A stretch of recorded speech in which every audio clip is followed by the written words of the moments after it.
Ouais. Vas-y. Déjà, bonjour Jackie. Bah bonjour, Merci de me recevoir ici à Auray, je t'en prie. donc sur le jardin de Cadoudal. Ouais.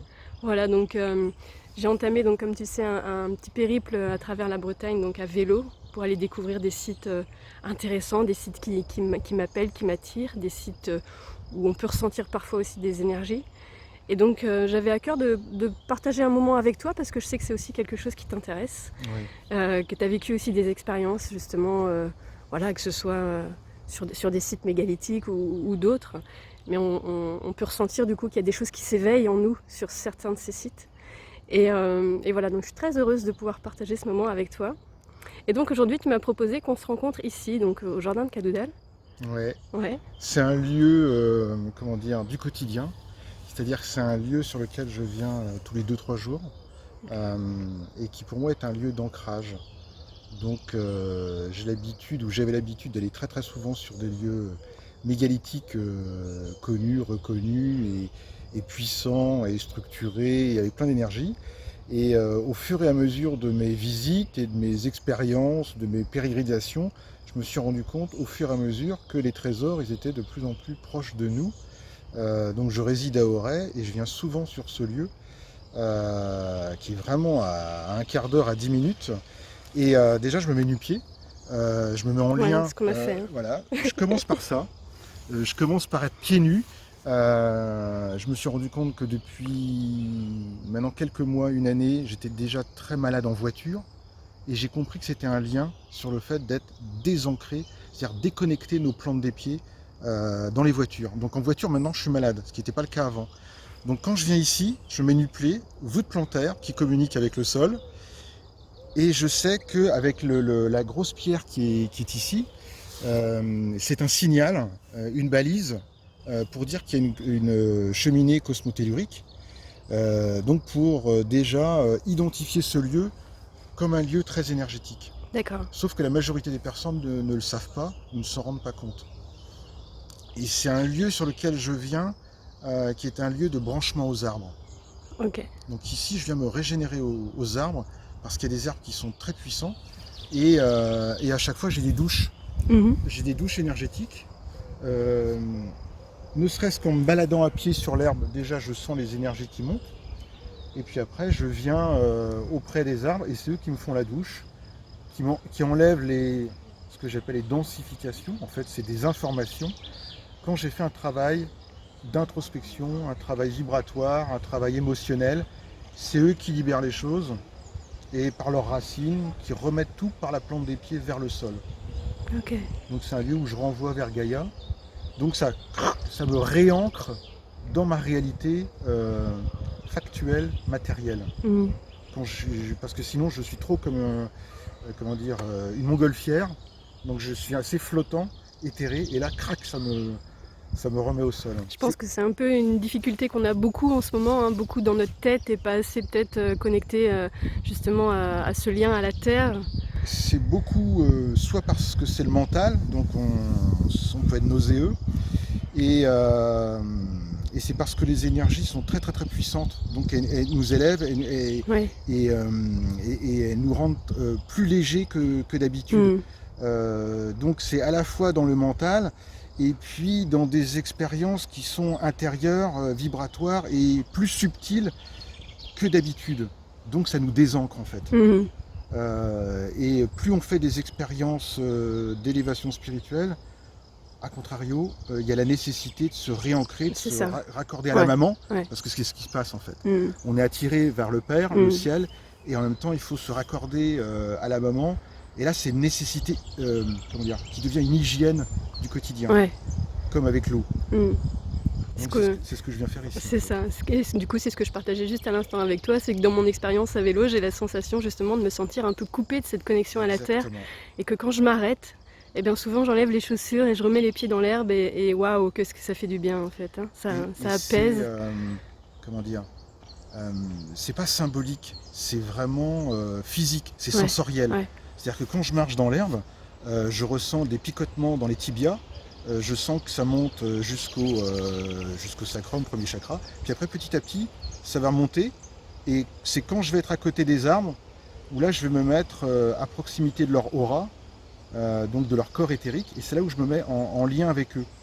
On a souvent l'impression ou le sentiment, un peu comme les personnes, tu sais, quand on se dit bonjour, bon bah on se touche.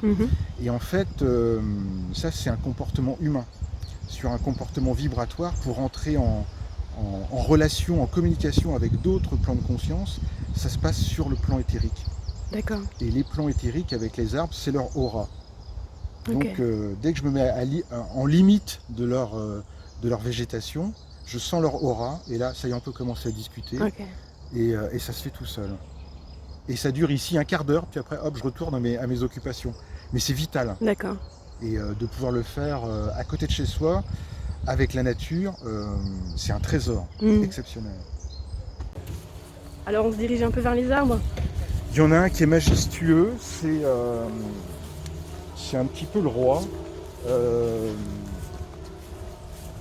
Je pense qu'il y a des arbres qui sont des arbres maîtres sur un site. Ils communiquent tous entre eux. Et on en ressent toujours un qui, par sa puissance. Et il y a un châtaignier qui est vraiment majestueux, vers lequel on se dirige. Et à chaque fois, il fait des cadeaux vibratoires. Donc c'est comme un ami que je viens retrouver. Ok. Est-ce que tu dirais que de la même façon que sur des sites mégalithiques où il y a de nombreux menhirs, il pourrait y avoir un menhir maître ? Oui, parce que les menhirs... alors, il y a une différence avec les menhirs et les arbres. Ouais. Les menhirs, je les considère comme des balises. Ouais. Des balises qui viennent nous montrer dans la matière qu'il se passe des choses sur le plan invisible. D'accord. Un menhir n'est pas une conscience. La conscience, elle est invisible. Alors que quand je me retrouve avec un arbre, c'est une conscience. D'accord. Et qui rayonne de l'énergie. Donc là, je m'adresse à quelqu'un.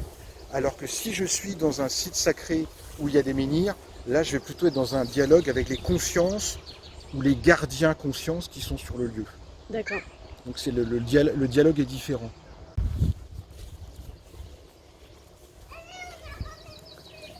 Leur ramure est incroyable. Ça y est, tu vois là, ça y est, quand je suis ici, là il commence à dialoguer. C'est-à-dire que là je suis juste au démarrage de son feuillage et c'est ici que je sens une première limite de sa densité, de son aura. Là il commence à discuter. Si je rentre, j'ai l'impression de rentrer dans de l'air qui est encore plus dense. Et ils ont comme ça plusieurs couches de densité, mais en fait la couche de dialogue avec lui, ça va commencer ici. Et après, ça peut être plus ou moins intense. Donc là, je vais sentir déjà de plus en plus de picotement, et comme si on me serrait les mains dans des moufles. Donc là, c'est un petit peu, je te reconnais, je sais qui tu es, et on commence à dialoguer ensemble. Et il n'y a rien de mental, c'est juste du ressenti, et je ne fais aucune spéculation de quoi on raconte et quel est le sujet. C'est juste, je suis bien avec lui. Et c'est comme si de temps en temps, je ressentais aussi un retour. Je suis bien avec toi, comme s'il me répondait, moi aussi ça va. C'est merveilleux ça. C'est merveilleux. Donc voilà, ça vibre énormément à l'extérieur des mains aussi. Et là, ça y est, je commence à sentir au niveau du chakra coronal. Donc là, je sens tous les cheveux là qui se dressent. Donc ça veut dire que hop, ça y est, on est monté, là on commence à dialoguer. Et après, il m'aide à libérer mes émotions. Donc des fois, je peux ressentir que quelques minutes ou quelques heures plus tard, je vais avoir envie de pleurer. Parce qu'il m'aura aidé à libérer quelque chose. Dans mes intériorités, dans les corps subtils. Et là, je laisse faire. Si j'ai envie de pleurer, je pleure. Sans me demander pourquoi je pleure. C'est juste que ça devait se faire. Oui, on ne sait pas forcément ce qu'on libère, mais en tout cas, on sait qu'on libère, quoi. Exactement. Et c'est ça qui est important. Les arbres sont des êtres de deuxième dimension. Donc ils travaillent sur notre deuxième chakra. D'accord. Deuxième chakra, chakra sacré. Donc on est sur la deuxième dimension de la verticalité. Eux, ils sont dans la verticalité. Verticalité ciel, verticalité terre avec leurs racines. Et ils vont nous travailler sur l'enfant intérieur, sur le corps émotionnel. Okay. Et c'est là où ils nous aident puissamment. Et aujourd'hui, avec tout ce qui se passe avec l'élévation vibratoire de Gaïa et la manière dont on est tous un petit peu chamboulés dans nos vies, c'est le corps émotionnel qui est énormément sollicité. Donc le bénéfice que l'on peut avoir avec les arbres est exceptionnel. Aujourd'hui, la nature, c'est l'endroit exceptionnel pour se préserver de nos mouvements intérieurs qui pouvaient être très très très souffrants. Donc je me guéris avec lui, entre guillemets. Il m'aide à me soigner. C'est ça.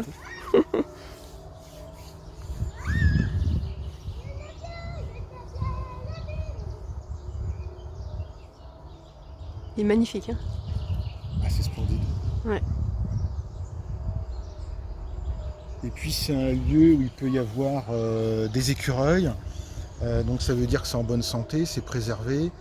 Il y a plein d'oiseaux différents qui viennent. Et des fois la douche vibratoire, je vais la voir simplement en me mettant au milieu de l'herbe, au milieu du parc, où je vais me mettre simplement en écoute intérieure, comme si je me mettais en relation avec tous les arbres en même temps, les oiseaux, la cloche, les gens, les chiens, et je ressens tout en même temps. Et rien que de le dire, ça y est, j'ai l'énergie qui monte là. Moi aussi, je le sens. C'est cette connexion au tout en fait. Voilà, quoi, alors là, c'est la méga douche. Tu vois, on vient de le dire, c'est-à-dire que notre intention a reçu sa réponse. Quand je me dis j'ai envie d'être relié au tout, alors là, j'ai la chair de poule. C'est génial. Et ça, j'essaye de le faire tout le temps. Tous les jours, le lien au tout et le ressenti au niveau du cœur tout le temps, pour être dans cette vibration constante de rayonner son cœur tout le temps, rayonner au tout au quotidien. Sinon c'est le quotidien qui devient de plus en plus dense et puis qui nous contraint, donc toujours être dans cette hygiène d'expansion de soi. En fait. Rien que le fait d'écouter les oiseaux comme ça. On n'est pas habitué à ça. J'adore. On n'est pas habitué à cette écoute des oiseaux. On n'est pas habitué à la simplicité de l'éveil à la nature, toute simple, proche de chez soi. Le simple fait, comme on le fait, de marcher pieds nus, on retrouve un naturel, une authenticité. On ne se rend pas compte à quel point c'est puissant en fait. On a oublié la puissance du quotidien dans notre relation à la nature. Et on l'a transformé dans de l'exotisme, du voyage très très loin. En se disant je vais renouer avec la nature en allant dans un désert, en allant à la montagne, en allant en Alaska. C'est-à-dire que tout d'un coup ça devient une mission exotique, alors que la puissance, petit à petit on la retrouve dans la proximité immédiate avec la nature. Si on se coupe de la nature, ça va être très difficile pour une majorité de personnes, très difficile. Et on est dans une société qui nous coupe de la nature, qui fait tout pour nous en couper. Donc c'est à nous de trouver la force en soi pour se relier, se reconnecter à notre maman, mère. Sinon on a une vie très très mentale. En fait on rêve la vie, on la mentalise totalement, et même la nature est vue comme un décor qu'on entretient comme le reste. C'est juste... on est là de passage, on regarde. C'est une décoration extérieure, alors que non, c'est du vivant. On a oublié que c'était du vivant en fait. Et en fait, on comprend que c'est du vivant quand on a réveillé le vivant en soi. Et après, hop, on est tout le temps en lien avec elle. C'est un peu à l'image de nos vies, parfois c'est ça aussi, quand on se sent déconnecté de soi, on est dans une certaine superficialité de soi-même, donc comme de la nature, etc. Et moi je me dis que le meilleur moyen de se reconnecter à soi, c'est de réussir aussi justement à développer ses sens, parce que ça va être grâce à nos sens qu'on va être à l'écoute de l'extérieur, mais aussi de l'intérieur finalement. En fait, les deux se font en même temps, c'est-à-dire qu'à la fois il y a une rupture éventuelle de la vie d'avant, on renoue à soi-même, ça commence par ça, par sa propre intériorité, c'est-à-dire qu'on se relie à son être, et en se reliant à son être, on développe grâce à ça de nouveaux sens, de nouvelles perceptions subtiles, et tout d'un coup c'est la découverte du monde avec des nouveaux sens décuplés et plus subtils. Et là on se dit cadeau. Le cadeau qu'on s'est offert de s'ouvrir par le cœur et de rentrer en harmonie avec la vie et le cosmos, mais que par le ressenti. Donc on se sent baigné dans un grand tout, où on se sent soi-même faire partie du grand tout, parce qu'on le ressent. C'est pas une vision intellectuelle de dire je suis un habitant citoyen de cette planète et je me sens lié à la nature. Donc ce qui fait qu'ensuite, le lien avec la nature devient de plus en plus puissant et change aussi à la fois nos comportements et nos goûts. Je ne peux plus manger d'animaux. Ouais, c'est ça. C'est pas possible. Mm. Parce que pour moi, l'animal, c'est moi. Mm. Je ne pourrais pas couper l'arbre. Ouais, bah là je te rejoins. C'est pas possible. Mm. L'arbre, c'est moi. Mm. Parce qu'il m'a fait le cadeau généreux de m'aider à des moments où j'étais en difficulté. On ne peut pas couper les branches d'un ami. C'est pas possible. C'est une nouvelle manière. Et quand je dis ça, ça vibre. Hein. Oui, bah moi pareil, je le sens aussi. Donc lui, il le sait, quoi. Mm. Il a compris, il entend le message. Et en fait, c'est un dialogue qui se fait de cœur à cœur avec tout le vivant. Et il y a d'autres perceptions magiques après qui se développent. C'est-à-dire qu'on est dans une relation à ce que l'on voit. Et petit à petit, on se dit, bah là, c'est bizarre, mais je me sens dans un lieu à la fois magique et qui est propice à mon imaginaire. Donc, au-delà de ce qui se passe et de ce que je peux voir, je peux ressentir, je me dis, c'est bizarre, j'ai l'impression que c'est comme s'il y avait des fées. C'est-à-dire que ça va jusqu'à des perceptions de monde subtil. Et même ça, si j'ai des images qui me viennent en tête, je me les autorise. Mm-hmm. Donc si je sens que ça papillonne autour de moi et qu'il y a des êtres qui sont contents, et ben moi ça me va parce que ça me met en joie et en enthousiasme aussi. Mm. Et ça c'est très très très agréable. Ça va au-delà de nos perceptions, alors là, hyper mentales. Ouais. C'est de s'ouvrir à l'imaginaire et à d'autres formes de vie et de sphères de conscience. C'est encore une fois des cadeaux. Mais même sans aller jusque-là, moi quand tu parlais de l'écureuil, enfin voilà, c'est ça aussi, c'est-à-dire qu'en même temps je suis là au milieu des arbres et je le vois pas l'écureuil. J'entends l'oiseau, mais c'est comme s'ils étaient là à côté de moi en fait. Alors ils sont là. Mais je les ressentais encore plus proches. Oui, ouais. On les ressent. Au départ, on commence à les ressentir. Et plus on est en confiance avec soi-même, ça commence par ça. Voilà. Je suis en confiance avec moi-même.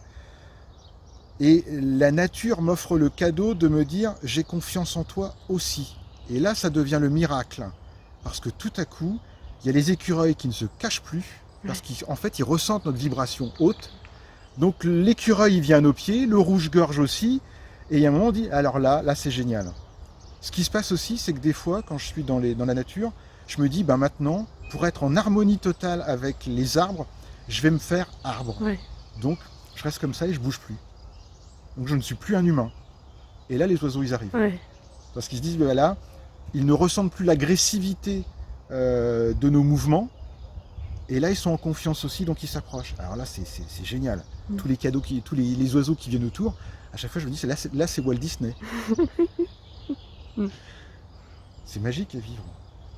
Et tiens, ça y est, tu vois, on voit un écureuil. Là. Il y a un écureuil qui marche là-bas, qui a fait quelques petits sauts. Alors, ce qui est drôle, c'est que de temps en temps, on voit leur tête. Hop, tu vois, on le voit là. Ils grimpent à l'arbre. Ah oui, alors je sais pas si on le voit dans la caméra. Hop. Ça va être trop loin. Oh, voilà, il est beau.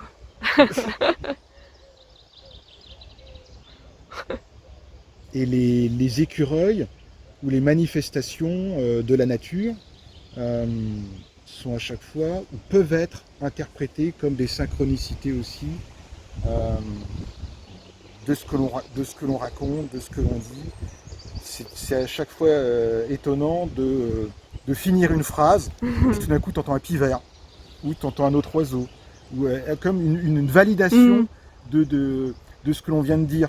Et ça m'arrive souvent d'entendre tout d'un coup, on arrête une phrase, on était content de ce qu'on vient de dire, et puis il y a le coucou qui dit bah, ouais, c'est vrai, si, je confirme, juste au moment. Et ouais, c'est que des petits cadeaux accumulés. Et puis après, on retourne sur l'ordinateur. C'est ça. Ça crée un équilibre en même temps. Ça crée l'équilibre nécessaire de masculin, féminin. Tout le temps comme ça, en mouvement. Mais moi, j'avais totalement oublié ça. J'étais un citoyen parisien pendant une vingtaine d'années. Et je me suis réapprivoisé à la nature, mais avant réapprivoisé à moi-même. J'ai adoré vivre à Paris jusqu'au moment où ça a été totalement anxiogène. Et maintenant, ce n'est même plus possible. Il y a un autre phénomène qui s'est passé aussi, c'est que j'aime beaucoup l'architecture intérieure, j'aime beaucoup le design. Et j'adorais les structures et les maisons très lisses, très blanches, très épurées, très cartésiennes. Aujourd'hui, je n'aime plus. Et ce qui apparaît comme un chaos extérieur avec la nature me paraît mieux rangé D'accord. que l'idée que je me faisais de l'architecture intérieure qui était maîtrisée, organisée, structurée, linéaire, sans rien. Froide. Et en fait, il n'y avait plus de vie. Mm. Et aujourd'hui... Ça manquait d'âme. Ça manquait d'âme. Ça manquait d'âme. Et souvent, ces lieux un peu vides renvoient en miroir à notre propre peur de la nature, notre propre peur de nous-mêmes, parce que finalement, on vide les intérieurs parce qu'on a peur de se faire un cocon qui serait un miroir de nos propres traumatismes. Et plus on se règle, plus on travaille sur soi, et plus le chaos extérieur nous apparaît, alors là, pour le coup, d'une propreté et c'est magique, et ne vient pas me perturber, ne vient plus me perturber. Donc je ne vais pas rechercher la belle nature telle qu'on peut se l'imaginer aussi quand on va en vacances, de la belle nature exotique. C'est-à-dire que la nature du quotidien, elle est tellement exceptionnelle. Par essence, elle est belle. Par essence, elle est belle. C'est nous qui l'avons polarisée.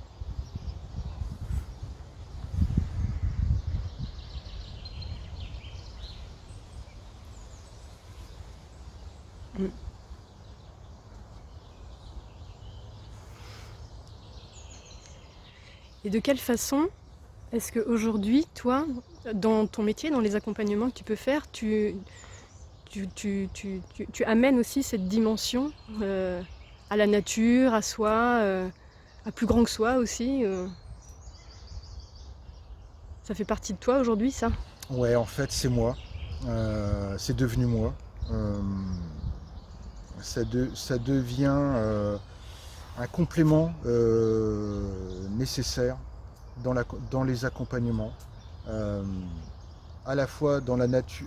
Si c'est professionnel, s'il y a une guidance professionnelle, est-ce que le projet, est-ce que les intentions sont en accord avec aussi mes propres valeurs sur la nature? Ça commence par ça.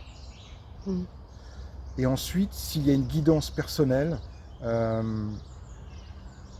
90%, on va échanger pendant 2 heures. Ça va être très vibratoire, on va être dans la discussion, on passe du mental au vibratoire, l'enfant intérieur, enfin toutes les séquences. Mais il y a un moment, au bout de 2 heures, je vais dire bon, maintenant on arrête et on va dans la nature. Il m'est arrivé de faire des accompagnements et on a marché pendant 2 heures. Donc c'est on marche et on discute et le travail se fait. C'est-à-dire que pendant qu'on travaille, on libère par la marche. Parfois les personnes, elles arrivent avec des problèmes ou des interrogations ou des dissonances intérieures dont elles n'ont même pas conscience de la puissance. Mais moi je le ressens. Et des fois ça me rend malade par ce contact-là. Donc je dis aux personnes, pas de problème, on va marcher. Et donc en discutant avec eux, par les jambes, on se libère ensemble. Et les personnes me disent ensuite, mince, j'avais jamais imaginé qu'on puisse avoir un accompagnement aussi simple dans la forme, sans être obligé de se faire croire un déguisement du business par un local médical ou un local de thérapeute. C'est ce qu'on fait aujourd'hui. On sort et tout est naturel et simple, sauf qu'on a conscience des enjeux vibratoires et des enjeux de reliance avec la nature qui se passent en même temps. C'est-à-dire que dans la forme, c'est devenu simple, mais dans le fond, c'est bien plus sophistiqué et bien plus complexe. Donc il y a une sorte de feuille de route que je me donne dans le fait d'aller sur tel et tel lieu naturel pour accompagner quelqu'un. Et là, c'est la guidance qui tombe aussi. Il faut plutôt aller sur tel site sacré. Ah, il faut plutôt aller vers les arbres. Ah, il faut plutôt marcher. Qui sera en symbiose avec le besoin de la personne, qui, elle, va comprendre aussi que dans la nature, elle va trouver des clés pour être autonome ensuite de sa propre hygiène de vie, sa propre hygiène intérieure. Parce que mon job, c'est de ne pas revoir les personnes. Pas de récurrence, surtout pas. Je donne les clés, je partage, débrouillez-vous. Retrouvez votre pouvoir intérieur. Retrouvez votre pouvoir. Moi, je ne veux pas revoir les gens, jamais. On vient me voir, c'est puissant, et après, je vous donne les clés, et maintenant, on se débrouille. Mais oui, on a tous cette capacité en nous. Bah oui, surtout pas. Mm. De quand est-ce qu'on se revoit et à quelle échéance et quel rythme. Non, non, non, tout est là en fait. Il faut juste donner, regardez, il y a juste à piocher dans la nature et la nature, elle va aider. Et la nature, elle y trouve aussi une harmonie de l'échange. Mhm. Et l'harmonie de l'échange, on n'a pas forcément la capacité de se rendre compte à quel niveau ça se passe. Quand on vient ici discuter sous le châtaignier, on est en train de dialoguer avec lui sans s'en rendre compte sur un plan de l'information. On ne sait pas ce qu'on lui donne, mais lui, il est très content. D'accord. Et ça, c'est génial aussi. Donc, il y a quelque chose qui sort totalement du mental. Et pour en venir sur une guidance, là aussi, il y a une confiance totale sur le fait d'être baigné dans un site sacré ou un lieu naturel de la personne, parce que là, on n'est plus aussi dans des projections et des interprétations mentales exclusivement de ce qu'on est en train de faire. C'est-à-dire que tout d'un coup, on laisse la place à la nature pour nous donner d'autres clés de libération, et on se dit, là, en fait, on est dans le lâcher-prise, voilà, c'est ça. On est dans le lâcher-prise, de l'acceptation. Bon là, c'est la nature qui fait le job aussi. Ça. Ouais.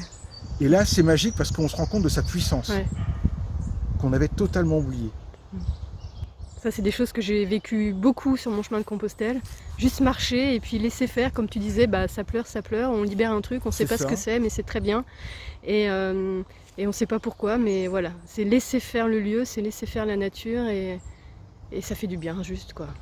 La marche de Compostelle que tu as réalisée, c'est exactement ça. Ce n'est que ça, c'est retrouver sa propre essence dans son cheminement, en lien avec les pieds sur le sol, jalonné de stations énergétiques, le lâcher prise et d'avoir une intention de finalité, d'avoir une séquence, de se dire voilà, ça va se réaliser. Et ce qui est important, c'est pas quand on part et quand on arrive, c'est le chemin qui est important. Et ici, c'est pareil, c'est le cheminement, d'être en relation avec la nature, c'est ça qui est important. Donc on change les intentions, on est dans le total lâcher-prise, et en fait, ça se dénoue tout seul. Et c'est là aussi où on comment dire, dans les exercices de pardon, souvent c'est délicat, de se pardonner, de pardonner aux autres. Et avec la nature, c'est beaucoup plus simple d'être dans un lieu naturel, où on dit, bah voilà, ici, je pardonne, je donne ma part. Voilà, je laisse une part de moi ici, dans la nature, et c'est la nature qui l'absorbe.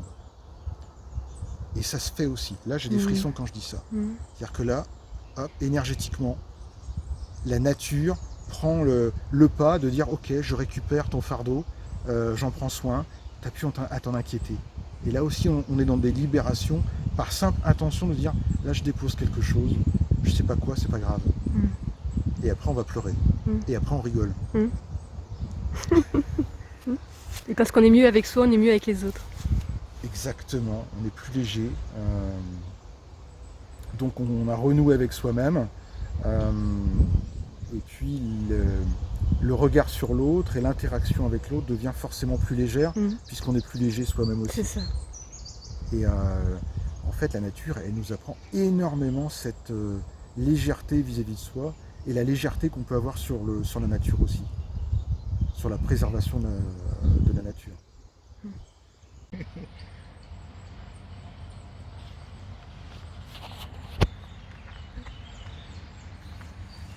Merci Jackie pour ton accueil, pour nos échanges. Mais merci, c'était génial. Avec grand plaisir, en effet.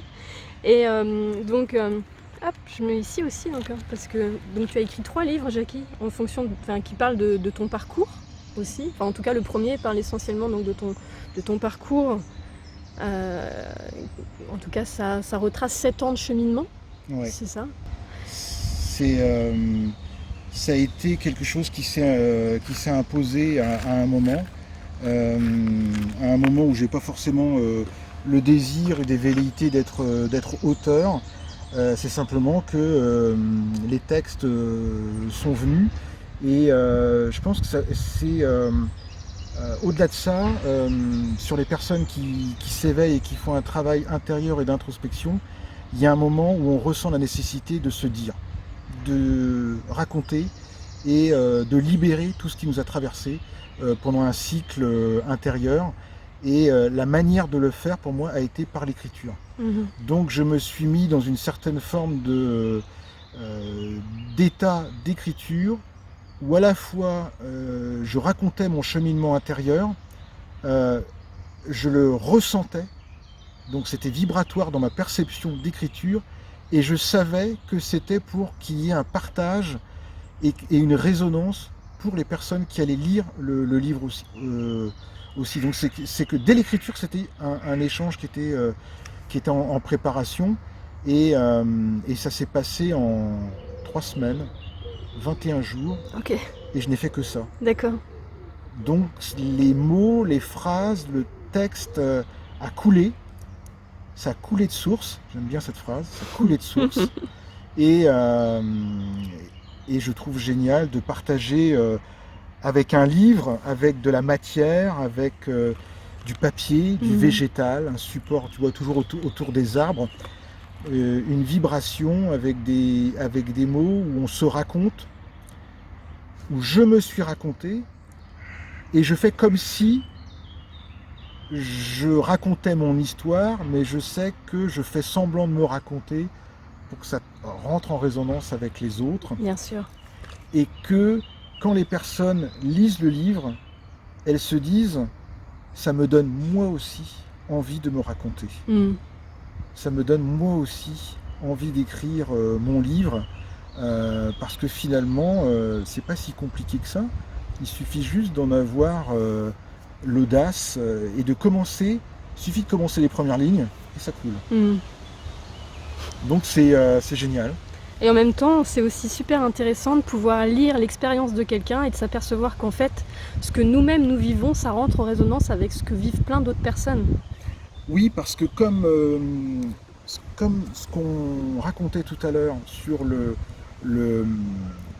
plan d'interaction avec les arbres, on était sur l'aurora, sur le corps éthérique, sur le fait de travailler l'émotionnel. Et quand on raconte une histoire, on est sur ce plan émotionnel aussi.